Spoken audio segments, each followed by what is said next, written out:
ఇది అరణ్యపు అనుభవం కదా. ఈ అరణ్యపు అనుభవంలో అన్నీ విలాసవంతంగా సుఖవంతంగా ఉండవు. దైవజనుడు చెప్పింది అక్షర సత్యం. ఇది దేవుడు ఏర్పరచుకున్న స్థలం, దేవుడు నియమించినటువంటి స్థలం. నేను దాదాపు 150 కిలోమీటర్ల దూరం వెళ్ళి వెతికాను మీటింగ్స్కి స్థలం కోసం.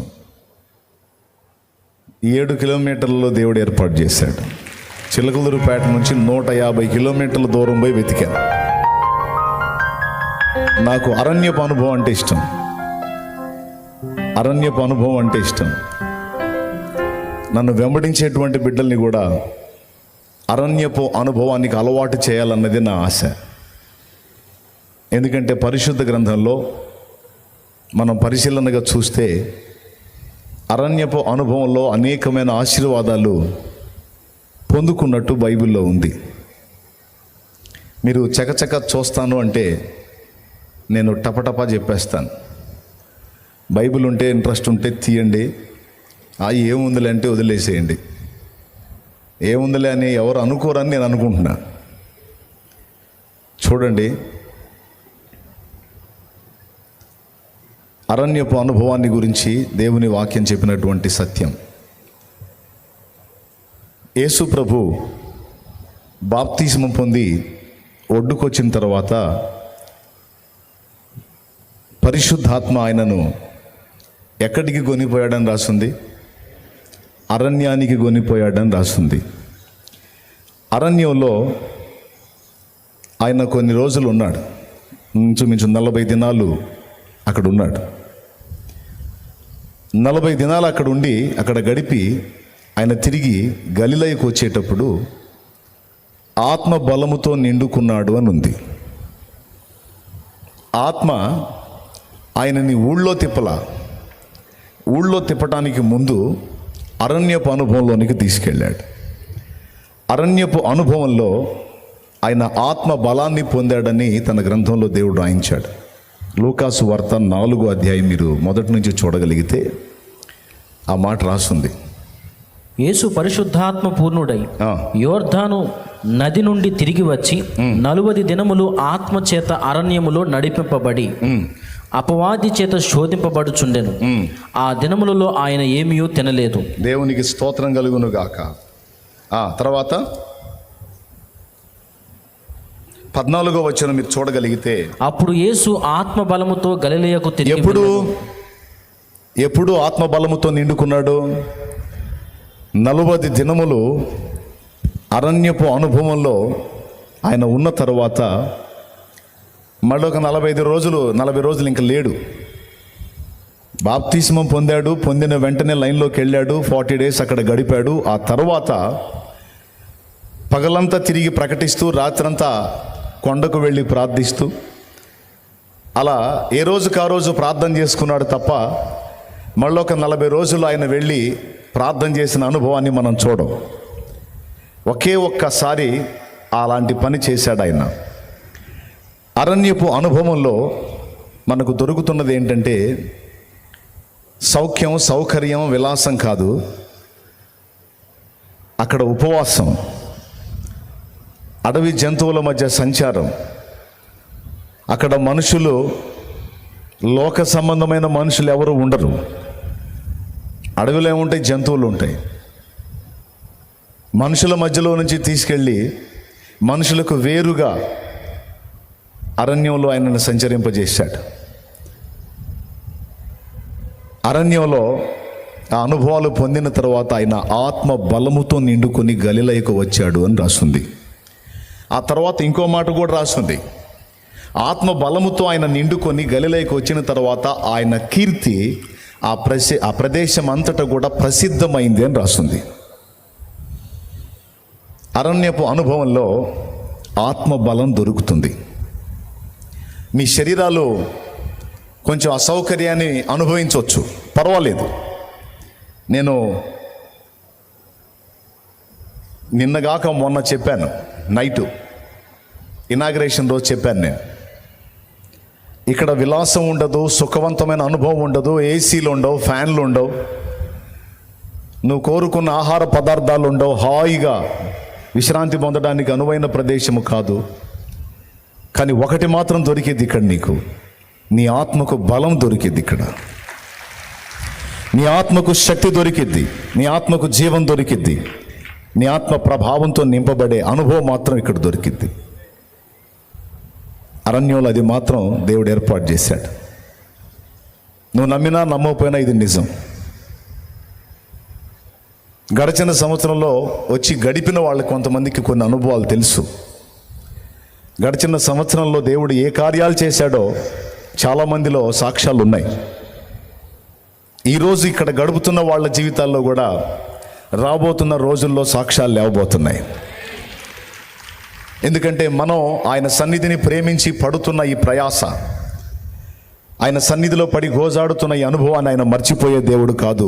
అసలు అందుకోసమే నిన్ను తీసుకొచ్చాడు ఇక్కడికి. ప్రైజ్ ద లార్డ్, హల్లెలూయా. ఇది మొదటి విషయం. అరణ్యపు అనుభవంలో ఏం దొరికిందో తెలుసా? అదే లూకాసు వార్త 2వ అధ్యాయం ఒకసారి తీయండి.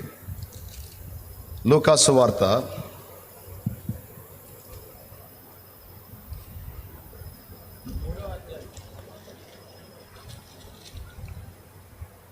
3వ అధ్యాయం ఒకసారి చూడండి. 2వ వచనం చూడండి. అన్నయు కైపయు ప్రధాన యాజకులుగాను ఉన్న కాలమున అరణ్యములోనున్న జకరియా కుమారుడైన యోహాను నొద్దకు దేవుని వాక్యము వచ్చెను. దేవుని వాక్యం. అన్న కైప ఎవరో తెలుసా? ప్రధాన యాజకులట. ఇప్పుడు ప్రధాన యాజకులు అంటే సేవకులండి. సేవకులు ఎక్కడున్నారు? ఊళ్ళో ఉన్నారు. దేవుని మందిరం ఊళ్ళో ఉంది. ధర్మశాస్త్ర కోవిదులు, పరిసయ్యులు, మతనిష్ట కలిగిన వీళ్ళందరూ ఊళ్ళో ఉన్నారు. అరణ్యంలో ఒక ఆయన ఉన్నాడు, ఆయన పేరు బాప్తిస్మం ఇచ్చి యోహాన్. మనుషులు ఎన్నిక చేయడానికి కానీ, గుర్తించడానికి కానీ, గణపరచడానికి కానీ ఆయన పెద్ద పెద్ద అంచులు గల నిలువుటంగిలు దొడుక్కున్నాడు కాదు. ఆయన ఒంటె తోలుతో చేయబడినటువంటి ఆ చర్మపు వస్త్రాలను కలిగి ఉన్నవాడు. ఆయన అడవి తేనె మిడతలు తిని అక్కడ జీవిస్తున్న వ్యక్తి ఆయన. కానీ యెహోవా వాక్యము, ప్రభువు యొక్క వాక్యం ఎక్కడికి వచ్చిందో తెలుసా? సేవకులము అని చెప్పుకుంటున్న ప్రధాన యాజకుల దగ్గరికి రాలా. మతనిష్ట గలవాళ్ళమని చెప్పుకుంటూ మతాచారాలను కలిగి ఉన్న పరిసయ్యుల దగ్గరికి రాలా. ధర్మశాస్త్రాన్ని ఎత్తిరాయగల సామర్థ్యం కలిగిన వాళ్ళం మేము, శాస్త్రులం అని చెప్పుకుంటున్నటువంటి ధర్మశాస్త్ర కోవిదుల దగ్గరికి రాలా. దేవుని వాక్యం ఎక్కడికి వచ్చిందో తెలుసా? అరణ్యములో ఉన్న యోహాను నొద్దకు వచ్చెను అని ఉంది. అక్కడ స్పష్టంగా అడ్రస్ చేస్తున్నాడు, ఆయన అరణ్యములో ఉన్నాడని. అంటే దేవుడు తను ఇవ్వగోరినటువంటి సందేశము, సమాచారము తన దాసునికి ఇచ్చినట్లు దేవుడు ముందేం చేశాడో తెలుసా? తన దాసుని ఊళ్ళో నుండి అరణ్యానికి నడిపించాడు. నేను ఆమెను అరణ్యమునకు కొనిపోయేదను, అక్కడ ఆమెతో నేను ప్రేమగా మాట్లాడుదును అని సియోను కుమారుని గురించి అన్నట్టు,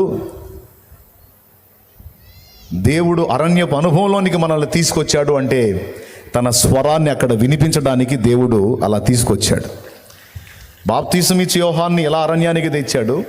ప్రకటన గ్రంథ రచయిత అయినటువంటి యోహానునేమో పద్మాసు ద్వీపం అనే అరణ్యానికి తీసుకెళ్ళాడు. ఆ అరణ్యానికి తీసుకెళ్ళి అక్కడేమి ఇచ్చాడో తెలుసా? భవిష్యత్తులో జరగబోతున్నటువంటి సంభవాలన్నిటిని గూర్చిన సమాచారం. అదే ప్రకటన గ్రంథం. పద్మాసు ద్వీపమున పరవాసినై ఉండగా ప్రభువు దినమందు ఆత్మవశుడనైతిని అన్నాడు. ప్రభువు దినమందు నేను ఆత్మవశుడనయ్యాను అంటే పూర్తిగా నేను ఆరాధిస్తూ, దేవుని స్తుతిస్తూ, మహిమపరుస్తూ, నన్ను నేను మైమరచిపోయి, నేను పూర్తిగా నా మనస్సుని ఆయనకి ట్యూన్ చేసి నేను ఆత్మలో ఆయన్ని కలుసుకున్నాను. అప్పుడేం జరిగిందో తెలుసా? పరలోకము తెరవబడింది. నేను మనుష్య కుమారుని పోలిన ఒకని చూచి తిని అని మొదలుపెట్టాడు. తర్వాత దాదాపు 22 అధ్యాయాలు కలిగిన ప్రకటన గ్రంథంలో ఉన్నటువంటి విషయాలన్నిటినీ కూడా ఆ అరణ్యపు అనుభవంలోనే యోహాను చూశాడు. ఏమన్నా అర్థమైతే మీరు సంతోషిస్తారు. ప్రభుకి స్తోత్రం చెప్పండి. ఇక్కడే కాదు, ఈ 4 రోజులే కాదు, ఇక్కడ నుంచి మీరు ఈ కూటాలు అయిపోయి ఇళ్ళకి వెళ్ళిన తర్వాత కూడా అరణ్యపు అనుభవము అంటే దేవునితో ఒంటరిగా ఉండిన అనుభవము, దేవునితో ఏకాంతముగా ఉండే అనుభవం అరణ్యపు అనుభవం అంటే. ఆడవాళ్ళు అడవుల్లోకి ఏడెళ్తారు, అయినా ఇప్పుడు నువ్వు వెళ్ళడానికి అరణ్యాలు ఏడున్నాయి? అరణ్యాలు కూడా కొట్టేసి ఊళ్ళు చేసి పడేస్తూ ఉన్నారు. నేను చెప్తున్నాను, అరణ్యపు అనుభవము అంటే లోకానికి వేరుగా దేవునికి దగ్గరగా ఉండే అనుభవం అరణ్యపు అనుభవం. స్త్రీలైనా పురుషులైనా దయచేసి ఈ సాధన చేయండి. నేను దేవుని కృప పొంది, దేవుని నడిపింపు పొంది, చాలా విషయాల్లో దేవుని ఆలోచనలు ఎరిగి నేను పనిచేయటానికి నాకు ఆయన నడిపింపులో ఆలోచనలు దొరికిన స్థలం అరణ్యపు అనుభవమే. ఏకాంత ప్రార్థన అనుభవంలో ఎక్కువగా నేను గడపడానికి ఇష్టపడ్డాను. అది నా జీవితంలో చాలా ప్లస్ అయింది నాకు. ఏదో ఆదివారం పూట కాసేపు ప్రార్థన అన్నట్టు కాకుండా ప్రతిరోజు కొంత సహవాసం దేవునితో చేయడానికి ఇష్టపడ్డాను. ఆ సహవాసంలో ప్రతిరోజు నాకు కావలసిన ఆత్మ బలాన్ని ఆయన ఇచ్చి, నాకు కావలసిన నడిపింపులు ఆయన ఇచ్చి నన్ను ఈరోజు ఇలా నిలబెట్టాడు ఆయన. ఒకవేళ నన్ను దేవుడు నిలబెట్టిన స్థానం గొప్పది అని నీకు అనిపిస్తే, అలాంటి అంతస్తుకు నీవు కూడా వచ్చినట్లు నువ్వు ముందు దేవునికి అందుబాటులోకి వెళ్ళు. నువ్వు ముందు దేవునికి అందుబాటులోకి వెళ్ళు, దేవునికి అందుబాటులోకి వెళ్ళు, దేవునికి సమీపంలోకి వెళ్ళు, దేవునికి దగ్గరగా వెళ్ళు. ఆయన నీతో మాట్లాడతాడు, నీకు సంభవాలు చెప్తాడు. అంతేకాదు తన శక్తితో నిన్ను నింపుతాడు. అంతేకాదు నీకు అధికారం ఇస్తాడు. అంతేకాదు ఆయన నిన్ను తన కొరకు వాడుకుంటాడు. ప్రైజ్ ద లార్డ్, హల్లెలూయా. ఆయన తన కొరకు నిన్ను ఖచ్చితంగా వాడుకుంటాడు. నిజంగా ఆయన చేతిలో ఒక బూరలాగా, ఆయన నోట్లో ఒక బూరలాగా నువ్వు వాడబడాలంటే, బలవంతుడైన నా దేవుని చేతి బాణములో ఒక అంబులాగా నీవు ఉంచబడి సంధించబడాలంటే నువ్వు ఆయనను సమీపించడం తప్ప ఇంకొక మార్గం లేదు. అరణ్యపు అనుభవంలో, ఏకాంత అనుభవంలో అంబు అంటే తెలుసా? బాణం. దేవుడు ఎదురు చూస్తున్నాడు. నేను బలవంతుని చేతిలో బాణం వల్ల నిన్ను చేయాలనుకుంటున్నాను, నాకు అందుబాటులోకి రాగలవా అని దేవుడు అడుగుతున్నాడు. రాగలవా? నాకు అందుబాటులోకి ఇష్టపడుతున్నావా? నువ్వు అలా సిద్ధపడినట్లయితే, అలా ఇష్టపడినట్లయితే నిన్ను గురి చూసి సంధించడానికి అనుకూలమైన బాణంగా, అంబుగా నేను తయారు చేస్తాను. నా విల్లులో నిన్ను పెట్టి సంధిస్తాను. నువ్వు శత్రువు కోటలు కూల్చేదానివి అవుతావు, కూల్చేవాడివి అవుతావు. సిద్ధమా? నువ్వు అలా సిద్ధపడతావా? అలా నాకు అందుబాటులోకి వస్తావా? నీ వయసుతో నాకు నిమిత్తం లేదు. నువ్వు పసివాడివైనా నాకు నిమిత్తం లేదు, పండు ముసలివైనా నాకు నిమిత్తం లేదు. 80 ఏళ్ళు వచ్చినాయి, నా పని అయిపోయిందన్న మోషేకి మళ్ళా 40 ఏళ్ళ ఆయుష్కాలం పొడిగించి నా కొరకు వాడుకున్న వాడిని నేను అంటాడు నా దేవుడు. బాలుణ్ణి నాయనా నేను అన్న ఇర్మియాని, నువ్వు బాలుడను అనవద్దని గద్దించి అతని ఏర్పాటు చెప్పి అతన్ని వాడుకున్న వాడిని నేను అని నా ప్రభు మాట్లాడుతున్నాడు. ఇక్కడ మనం గమనించాల్సింది ఒక్కటే, ఈ కడవరి దినాల్లో మనం ఎంతగా ఆయనకు అందుబాటులో ఉంటే అంత కృప పొందుతాం, అంత బలం పొందుతాం, అంతగా ఆయన చేతిలో సంధించబడతాం. నాకు ఆ మాట విన్నప్పుడు చాలా సంతోషం వేసింది. ఒక అంబులాగా దేవుడు మనల్ని చేయాలని ఆశిస్తాడు అని. విల్లులో పెట్టి సంధించేదాన్ని అంబు అంటారు. దాన్ని గట్టిగా లాగి కొడితే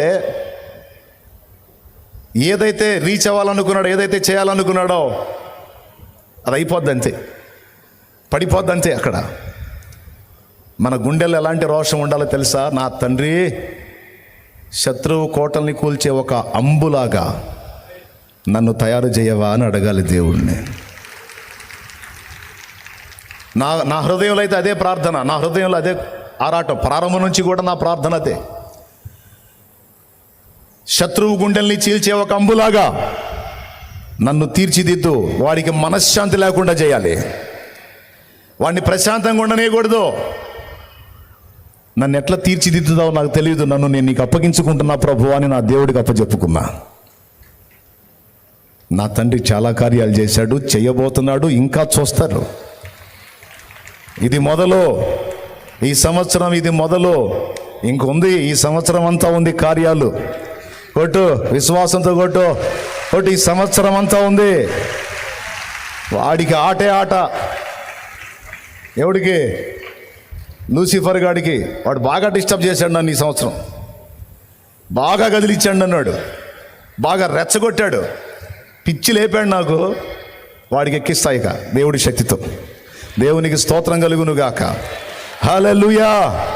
కృంగిపోయి, కుమిలిపోయి, కూలబడిపోయి, దిగజారిపోయి, నరాలు వీక్నెస్ వచ్చిన వాళ్ళలాగా కూలబడే వ్యవహారం కాదు. వాడు ఎంత కదిలిస్తే అంత మూడిద్ది వాడికి, వాడి టీంకి, వాడి ఎత్తుగళ్ళ మొత్తానికి మూడిద్ది. ఎందుకంటే నా దేవుడు రోషం గల దేవుడు, నా దేవుడు సర్వశక్తి గల దేవుడు. ఆయన పాదాలు పట్టుకుంటా వాడికి చేయాల్సింది వాడికి చేస్తా. నా రోషం అది, నా భారం అది. మరి నీ ఆలోచన ఎట్లా ఉందో నువ్వే ఆలోచించుకో. అరణ్యపు అనుభవంలో దేవుని వాక్యం దొరికిద్ది, దేవుని అభిషేకం దొరికిద్ది, భవిష్యత్ ప్రత్యక్షతలు దొరుకుతాయి. 3, అరణ్యపు అనుభవంలో దేవుని చిత్తం తెలిసిద్ది. దేవుని చిత్తం తెలిసిద్ది. 40 సంవత్సరాలు మామ మందను మేపుతూ అరణ్యంలోనికి వెళ్ళి, అరణ్యంలో మందను తోలి అరణ్యపు ఆవలికి వెళ్ళాడట. ఎవరో ఆయన? ఎవరు? మోషే. అరణ్యపు ఆవలికి వెళ్తే మండుచున్న పొద కనపడుతుంది. ఏంది పొద మండుతుంది, కూలబడట్లేదని దాన్ని అబ్జర్వ్ చేస్తా ఆ తట్టు వెళితే ఆ పొద నడిమిని అగ్ని జ్వాలలో యెహోవా దూత అతనికి ప్రత్యక్షమైనట్టు రాయబడి ఉంది. కానీ నిజంగా దూత కాదు, అక్కడ దేవుడే కనపడ్డాడు. ఎందుకంటే ఆ దూత అయితే నేను అబ్రహాము దేవుడిని అన్నాడు, అక్కడ ప్రభువే కనపడ్డాడు. నేను అబ్రహాము దేవుడను, ఇస్సాకు దేవుడను, యాకోబు దేవుడను, నేను నీ పితరుల దేవుడను అని మాట్లాడాడు. దేవునికి స్తోత్రం కలుగును గాక. అరణ్యపు అనుభవంలో మోషే ఉన్నప్పుడు మండుచున్న పొద ద్వారా మోషేను ఆకర్షించి అక్కడ మోషేకి 2 చేశాడు దేవుడు. 1, తన చిత్తాన్ని చెప్పాడు. 2, ఆ చిత్తాన్ని నెరవేర్చడానికి కావలసినటువంటి ఆ శక్తిని కూడా అనుగ్రహించాడు.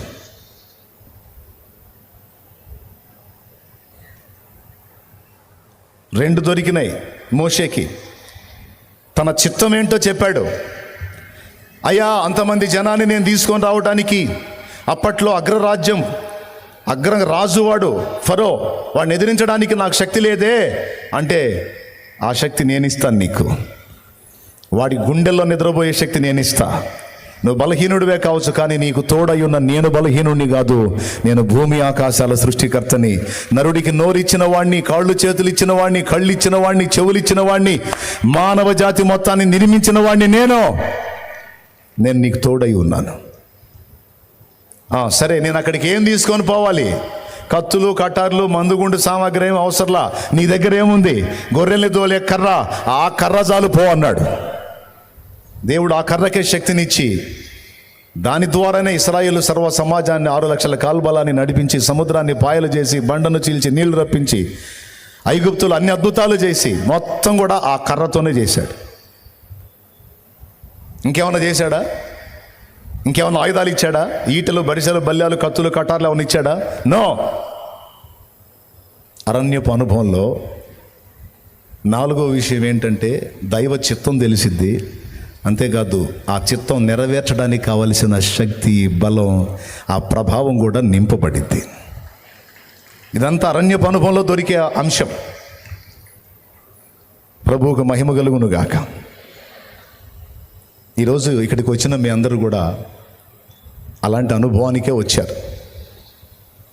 ఇక్కడ మీరు కనిపెట్టి ప్రార్థన చేస్తే, దేవా, అసలు నా పట్ల నీ ప్రణాళిక ఏంటి? అసలు నన్ను ఏం చేయదలుచుకున్నావు? నా ఆశ అయితే బలవంతుని చేతిలో బాణం వల్ల నీ చేతిలో బాణంలాగా నేను ఉండాలనేది నా ఆశ. పాపిష్టి లోకానికి, లోకాశలకు వేరుగా ప్రత్యేకింపబడిన జీవిత అనుభవం కలిగి నీ కొరకు ఒక మంట మండాలని నా ఆశ. నన్ను ఏం చేస్తావు తండ్రి? నాతో మాట్లాడు. నీ చిత్తమును బయలుపరచు, నీ శక్తిని నాకు ఇవ్వు, నీ వాక్యము నాకు అనుగ్రహించు అని నువ్వు దేవుణ్ణి గోజాడితే అయిపోయింది. 2 రోజులు అయిపోయింది, ఇంకా 2 రోజులు మాత్రమే ఉంది. సాయంత్రం కూటంతో 2 రోజులు అయిపోయింది, ఇంకా 2 రోజులు మాత్రమే ఉంది. మీరు గమనించినట్లయితే ఇంకా 4 కూటాలు మాత్రమే ఉన్నాయి. సాయంత్రంది, రేపు 2, ఆదివారం 1, ఇక 4 కూటాలు మాత్రమే ఉన్నాయి. కనుక దేవుని పాదాలు పట్టుకొని గోజాడుకుని ఆ టైంని పోనీయొద్దు. తర్వాత ఇంకొక విషయం కూడా నేను చెప్తున్నాను.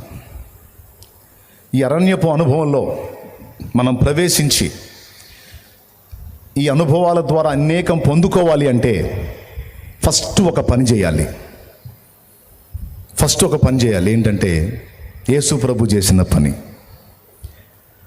అరణ్యానికి ఎప్పుడు పోయాడు ఆయన? బాప్తిస్మం పొందిపోయాడా, పొందకుండా పోయాడా? అందరూ చెప్పండి. ఆయన బాప్తిస్మం పొంది ఆ తర్వాత అరణ్యపు అనుభవానికి వెళ్ళి అన్ని సంగతులు పొందుకున్నాడు. ఈరోజు ఇక్కడ కూర్చున్నటువంటి ఈ ప్రజలందరితో ఒక మాట చెప్తున్నాను నేను. నా దేవుడు నిన్ను, నీ కుటుంబాన్ని శాపం నుండి విడిపించి సంవత్సరాల ఆశీర్వాదం నీవు పొందినట్లు, రాబోతున్న భవిష్యత్తులో ఒక శుభప్రదమైన నిరీక్షణ కలిగి రాకడకు నిన్ను సిద్ధపరిచి నీ ద్వారా అనేకులను ఆశీర్వదించాలని నా దేవుడు కోరుతా ఉన్నాడు. దీన్ని నీవు స్వతంత్రించుకోవాలి అంటే నేను చేసిన పని, నా ప్రభు చేసిన పని నువ్వు కూడా చేయాలి. అదేమిటంటే మారు మనసు పొంది పాప క్షమాపణ నిమిత్తం బాప్తిస్మం పొంది దేవుని రాజ్యానికి ముందు వారసుడివి, హక్కుదారురాలివి కావాలి. అలాంటి అనుభవానికి నువ్వు సిద్ధపడితే నా తండ్రి ఆయన రక్తంతో నిన్ను కడిగి పరిశుద్ధపరిచి నిన్ను ఏకాంతంగా దగ్గరకు తీసుకొని తన శక్తితో నిన్ను నింపి నూతన సృష్టిగా నిన్ను మార్చి ఇక నీ భావి జీవితం అంతా దీవెనకరమైన అనుభవాల్లో గుండా నిన్ను తీసుకెళ్ళడానికి ఆయన సిద్ధం. ఆయన రక్తంలో కడగబడడానికి నువ్వు సిద్ధమా? నేను సిద్ధమని నువ్వు కానీ నీ సిద్ధపాటును తెలియజేస్తే నిన్ను శుద్ధీకరించి నూతన సృష్టిగా చేసి నూతన అనుభవాల్లో గుండా నిన్ను తీసుకెళ్ళడానికి నా యేసయ్య సిద్ధం, నా ప్రభు సిద్ధం. ఇక్కడ ఉన్నటువంటి వాళ్ళని నేను ఇప్పుడు ప్రేమతో ఆహ్వానిస్తూ ఉన్నాను. నేను రాత్రి చెప్పిన 3 సంగతులు మీరు ఎంతమంది గుర్తున్నాయో? నిజమైన దేవుణ్ణి తెలుసుకోవటం నా లైఫ్లో మొదటి టర్నింగ్ అయితే, తెలుసుకున్న దేవుని మాట విని మారు మనసు పొంది బాప్తిస్మం పొందటం 2వ మలుపు అయితే, దేవుడు నాకు ఇచ్చినటువంటి టైంలోనే నేను సేవకి రావటం కూడా ఒక 3వ మలుపుగా నా జీవితంలో ముచ్చటైన 3 మలుపులు నా చరిత్రనే మార్చేశాయి. అంతవరకు నా మీద, నా కుటుంబం మీద, మా మీద పనిచేసినటువంటి మంత్రశక్తుల ప్రభావం అంతా నాశనం అయిపోయింది. ఇక ఏ ప్రయోగతంతులు పనిచేయలే. అప్పటిదాకా చేతబళ్ళు చేసేవాళ్ళ దగ్గరికి, విడుదల చేసేవాళ్ళ దగ్గరికి, జాతకాల వాళ్ళ దగ్గరికి, మాసచర్య వాళ్ళ దగ్గరికి, ఈ వాస్తు సిద్ధాంతుల దగ్గరికి రకరకాలుగా తిరిగాం. అక్కడెక్కడ కూడా దొరకని విడుదల యేసు రక్తములో నేను, నా కుటుంబం కడగబడినప్పుడు దొరికింది. ఎప్పుడైతే మేము యేసు ప్రభు రెక్కల నీడలోనికి వచ్చామో, సురక్షితమైన ఆయన రెక్కల నీడలోకి వచ్చామో, ఇక ఏ ప్రయోగతంతులు కూడా పనిచేయలే. ఎందుకో తెలుసా? అన్ని నామముల కంటే పైనామం ఆయనది. అన్ని శక్తుల కంటే పైనున్నవాడాయన. వాటి ప్రయోగాలన్నీ నాశనం అయిపోయినాయి. అంతేకాదు, తరతరాల పాపం వెంటాడి శాపమై పీడించినటువంటి ఆ పాపం కూడా మా మీద నుండి కొట్టివేయబడి, మా మీద ఉన్నటువంటి పాప భారం అంతా కొట్టివేయబడి, పరిశుద్ధపరచబడి మా కుటుంబము ఆశీర్వదించబడిన కుటుంబంగా మారిపోయింది. మీరు నమ్ముతారో లేదో, మా ఇంటికి మా చుట్టుపక్కల వాళ్ళు ఇచ్చిన పేరు, టైటిల్ ఏంటంటే దెయ్యాల కొంప. ఏం కొంప? ఎందుకంటే మేము ప్రశాంతంగా ఉండం, పక్కన వాళ్ళు కూడా ప్రశాంతంగా ఉన్నాయి. అలాంటి బ్రతుకులు. ఎప్పుడైతే ప్రభు రక్తంలో కడగబడి పరిశుద్ధపరచబడ్డామో ఆ టైటిల్ మారిపోయి, మీరు కావాలంటే ఇప్పుడు వెళ్ళి చూసుకోండి, చిలకలూరుపేట శాంతినగర్లో మేము నివసించిన ఆ ఇల్లే ఇప్పుడు చర్చ్. దయ్యాల కొంపలాంటి నా ఇంటిని దేవాలయంగా నా యేసు మార్చాడు. ఇటు విని ఇటు వదిలేయటం కాదు. యేసు ప్రభుని నమ్ముకోవాలంటే దమ్ము కావాలి నాన్న, దమ్ము కావాలి. యేసు ప్రభు రక్తంలో కడగబడి మారు మనసు పొంది రక్షణ పొందాలంటే కూడా దమ్ము కావాలి. పాపాన్ని విడిచిపెట్టి చేసినవన్నీ కడగబడి నిమిత్తం సిద్ధపడి వచ్చి రక్షణ పొందుకోవాలి. తరతరాల పాపం శాపం మొత్తం కొట్టివేయబడి నా కుటుంబం ఆశీర్వదించబడిన కుటుంబంగా, సేవక కుటుంబంగా, యాజక కుటుంబంగా నా తండ్రి మార్చి పడేశాడు. ఈరోజు నీ జీవితాన్ని కూడా అలా చేయాలని నిన్ను ప్రభువు పిలుస్తున్నాడు. విని లోబడతావా లేకపోతే వదిలేస్తావా నీ ఇష్టం.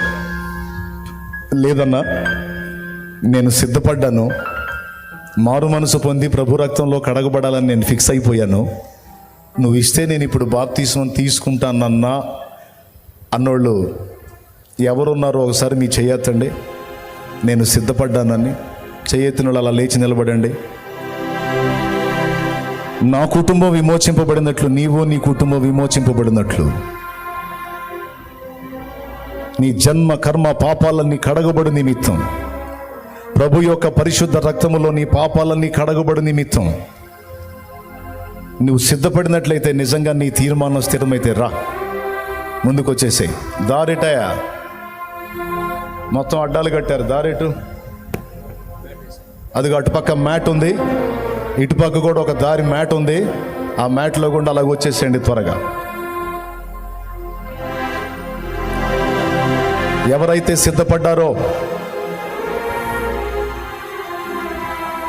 జన్మ కర్మ పాపాలన్నీ కడగబడి నిమిత్తం మారు మనసు పొంది బాప్తిస్మం పొంది ప్రభు రాజ్య వారసులు కాగోరిన వాళ్ళు ఎవరు సిద్ధపడ్డారు త్వరగా వచ్చేసేయండి. ఈ సభలు నీ కోసమే, ఈ కూటములు మహాకూటములు ఏర్పాటు చేసింది దేవుడు నీ రక్షణ కోసమే. పరిగెత్తు, త్వరగా పరిగెత్తు. స్పీడ్గా నడు. టైం లేదు.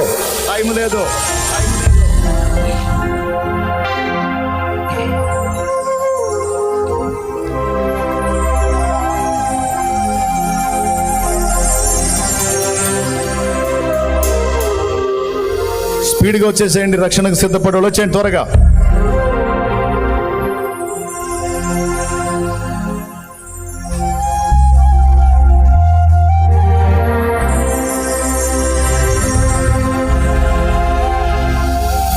స్త్రీలో ఒక పక్క, పురుషులో ఒక పక్క నిలబడండి. పురుషులో ఒక పక్క, స్త్రీలో ఒక పక్క.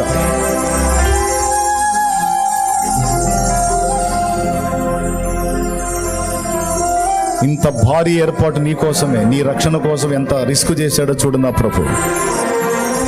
నీ పాపాలన్నీ తన రక్తముతో కడిగి పరిశుద్ధపరచడానికి రమ్మని పిలుస్తున్నాడు. రా ప్రభు పిలుస్తున్నాడు. ప్రభు నిన్నే పిలుస్తున్నాడు. రా నీ కోసమే ప్రాణం పెట్టాడు. నీ బ్రతుకును మార్చాలనుకుంటున్నాడు.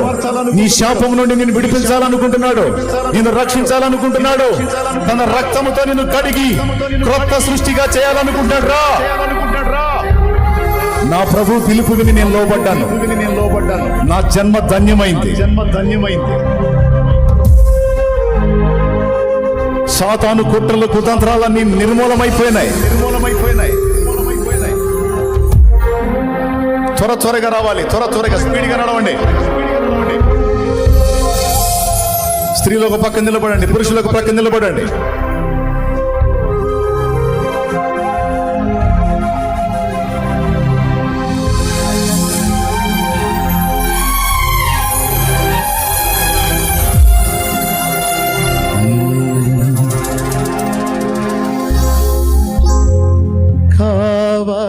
కావాలి యేసు నువ్వే కావాలి. రావాలి త్వరగా రావాలి. కావాలి యేసు నువ్వే కావాలి. రావాలి ఈ సన్నిధి నాతో రావాలి. కావాలి యేసు నువ్వే కావాలి.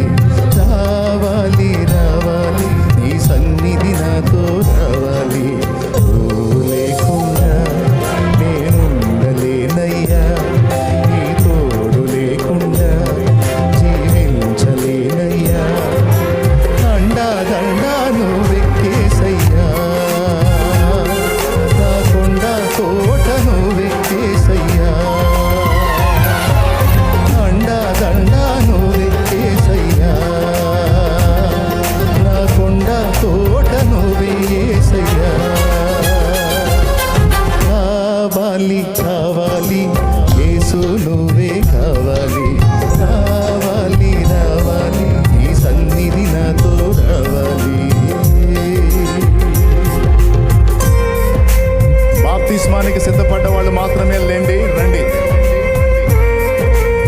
ఇంకెవరూ లేవద్దు. బాప్తిస్మానికి సిద్ధపడిన వాళ్ళు మాత్రమే రండి. మొత్తం నింపండి. దాని కాసేపు ఆపురా, దాని కాసేపు ఆపు. జనాన్ని రాని.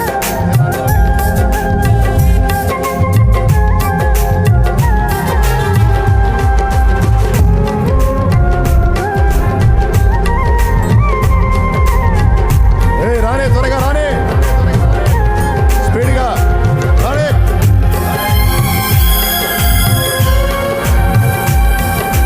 ఈ రోజు దాటితే రేపు నీదో కాదో తెలీదు, పరిగెత్తు.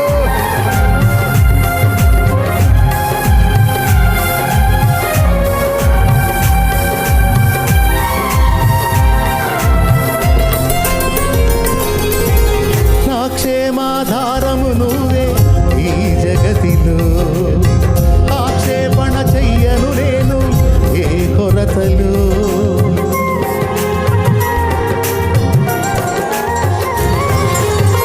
నా క్షేమాధారము నువ్వే ఈ జగతిలో, ఆక్షేపణ చెయ్యను నేను ఏ కొరతలు. కలతలలో నేనున్న కలవరపడనయ్యా, నీ తలపులలో నేనున్న అంతే చాలయ్యా. కలతలలో నేనున్న కలవరపడనయ్యా, నీ తలపులలో నేనున్న అంతే చాలయ్యా. తోడు లేకుండా నేనుండలేనయ్యా, నీ తోడు లేకుండా జీవించలేనయ్యా. అండా దండా నువ్వేసయ్యా, నా కొండ కోట నువ్వేసయ్యా. అండా దండా నువ్వేసయ్యా, నా కొండ కోట నువ్వేసయ్యా. కావాలి యేసు నువ్వే కావాలి, రావాలి నీ సన్నిధి. Praise the Lord. హల్లెలూయా. అక్కడ నిలబడ్డ వాళ్ళు ఎవరన్నా బాప్తిస్మా అనుకున్నారా? బువ్వ కోసం ఉన్నారా? బువ్వేనా? 10 నిమిషాలు కూర్చోలేరా? బాప్తిసం తీసుకోవడానికి వచ్చేవాళ్ళని ఆపారు మీరు ఎంత పనికి మనల్ని పని చేశారో చూసారా? మీ వెనకున్నవాళ్ళు బాప్తిస్మానికి వచ్చేవాళ్ళు ఉన్నారు, వాళ్ళని ఆపారు మీరు. ఇన్ని కష్టాలు దేనికి? ఇన్ని బాధలు దేనికి? నశించిపోతున్న ఆత్మను రక్షించడానికి కదా ఈ కూటాలు. బువ్వ కోసమా? బువ్వ కోసమా? మైండ్ పోయిన పనులు చేయవాకండి. దేవుని సన్నిధిలో ఒక రోషం, ఒక నీతి, ఒక భారం ఉండాలి. ఎన్ని జీవితాల్లో కదలిక దేవుడు తీసుకొచ్చాడు, ఎన్ని హృదయాల్లో భారం తీసుకొచ్చాడు, ఎంత మందిని తీసుకొచ్చాడో చూడు. దేవుని కృతజ్ఞతలు చెల్లించి మహిమపరిచా వచ్చే వాళ్ళకి దారి ఇవ్వాలి. కానీ బొమ్మ కోసం లేచి పరిగెత్తాడు నా పేరు బోబ్యాచి. రండి త్వరగా రండి, రక్షణకు సిద్ధపడి వాళ్ళు వచ్చేయండి. భారం లేని జీవితాలు ఎట్లయితే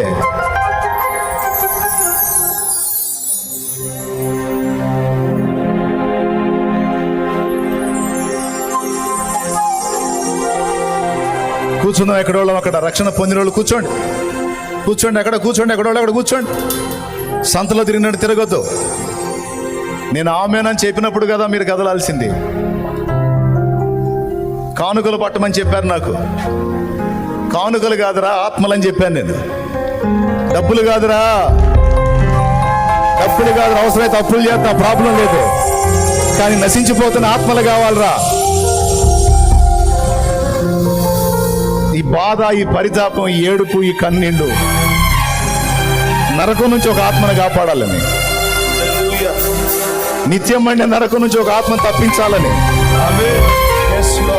మా బాధ, మా భారం, మా ప్రయాస, మా కన్నీళ్ళంతా దానికోసం, నీకోసం. లేకపోతే అగ్ని ఆరని, పురుగు చావని ఆ ఘోరమైన స్థలంలో భయంకరంగా యాతన పడతారు. ఈరోజు ఇంతగా మీరు అందరూ కదిలి వచ్చినందుకు నా దేవునికి మహిమ చెల్లిస్తున్నాను. చప్పట్లు కొట్టి దేవుని మహిమపరుద్దాం. హల్లెలూయా, హల్లెలూయా.